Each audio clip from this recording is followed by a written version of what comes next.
अभूतपूर्व विकास संभव हुआ अमेठी में। 4 लाख गरीब परिवारों के शौचालय बने, 3,50,000 परिवारों को नल से जल मिला, 1.5 लाख परिवारों को जीवन में पहली बार विद्युत का कनेक्शन मिला, 1,14,000 घर बने, गरीबों के आवास बने। तो अगर 5 साल में, जिसमें 2 साल कोरोना के थे, अगर भारतीय जनता पार्टी के सांसद और सरकार के लिए ये संभव रहा, तो 50 साल से और विशेषतः 15 साल लापता रहने के बाद इतनी पीढ़ियों की हानि गांधी परिवार ने अमेठी लोकसभा क्षेत्र में क्यों की? आज मैं अमेठी की जनता को, गांधी परिवार को राजनीतिक रणभूमि में त्यागा।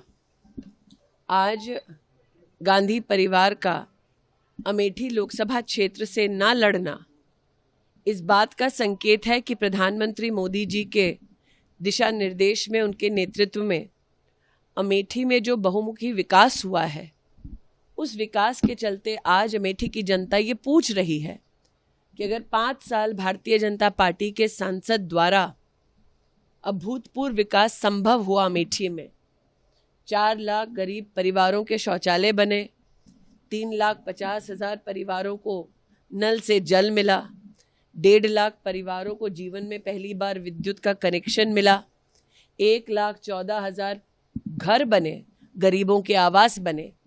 तो अगर 5 साल में, जिसमें 2 साल कोरोना के थे, अगर भारतीय जनता पार्टी के सांसद और सरकार के लिए ये संभव रहा, तो 50 साल से और विशेषतः 15 साल लापता रहने के बाद इतनी पीढ़ियों की हानि गांधी परिवार ने अमेठी लोकसभा क्षेत्र में क्यों की?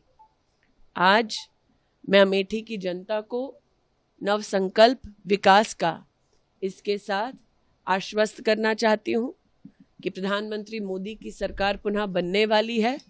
प्रदेश में भारतीय जनता पार्टी की सरकार है। दोनों सरकारों के मध्य में समन्वय कर हम विकास को केंद्र बिंदु बनाकर यहाँ काम करते रहेंगे। अमेठी के भारतीय जनता पार्टी के सभी कार्यकर्ताओं का पुरुषार्थ और परिश्रम, मेरे नेतृत्व का आशीर्वाद, उनका मार्गदर्शन आज अमेठी में चुनाव में वोट पड़ने से पहले ही एक इतिहास रच चुका है। और 20 मई को जब हमारे नागरिक पोलिंग बूथ पर जाएंगे, नरेंद्र मोदी जी को पुनः अपना आशीर्वाद देंगे, तब अमेठी लोकसभा क्षेत्र में एक नया इतिहास रचा जाएगा। अमेठी की जनता के प्रति मैं जितना आभार वंदन करूं उतना कम है। आज का दिन अमेठी की जनता का जीत का दिन है। रायबरेली में ये कहा जा रहा था कि इसीलिए राहुल गांधी ने चुना क्योंकि वो सेफ सीट है, लेकिन क्या आपने जो विकास किया अमेठी में, शायद ये भी वजह हो सकती है कि इसलिए वो अमेठी छोड़? देखिए, पिछले 3 वर्षों में मैं रायबरेली में दिशा कमेटी की अध्यक्ष रही, सोनिया जी को चेयर रही। इन 3 वर्षों में मैंने स्वयं देखा कि चाहे वो प्रशासनिक कार्य हो या रायबरेली की जनता की दरकार हो, कांग्रेस का शीर्ष नेतृत्व रायबरेली में जनता की सेवा के लिए उपस्थित नहीं था। मैं भारतीय जनता पार्टी के रायबरेली के प्रत्याशी को अपनी ओर से शुभकामनाएं प्रेषित करती हूं। आज उन्होंने नामांकन भरा है और जनता भी ये जानती है रायबरेली की कि जिन्हें अमेठी ने अस्वीकार कर दिया, जो अमेठी छोड़कर वायनाड चले गए, वो रायबरेली के पूर्णता कभी नहीं हो पाएंगे। प्रश्न ये उठता है कि उन्होंने वायनाड में कहा कि वायनाड ही उनका परिवार है, तो आज रायबरेली में क्या कहेंगे? प्रधानमंत्री ने कहा कि वो वायनाड राहुल गांधी हार रहे, इसलिए सुरक्षित सीट तलाश रहे हैं, क्या कहेंगे? प्रधानमंत्री जी की दूरदृष्टिता का परिणाम है कि आज अमेठी लोकसभा क्षेत्र में आप कमल का फूल खिलते देख रहे हैं।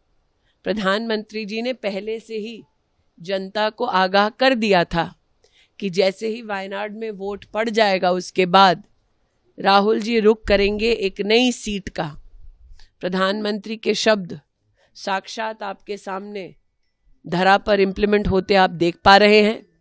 इसलिए आज मैं प्रधानमंत्री जी के उस स्वर को पुनः आपके सम्मुख प्रस्तुत करती हूँ, जब उन्होंने कहा कि कांग्रेस का शीर्ष नेतृत्व आज चुनावी रणभूमि से मुंह फेर रहा है, क्योंकि वो भी जानते हैं कि अब राष्ट्र भर में एक ही स्वर गूंज रहा है।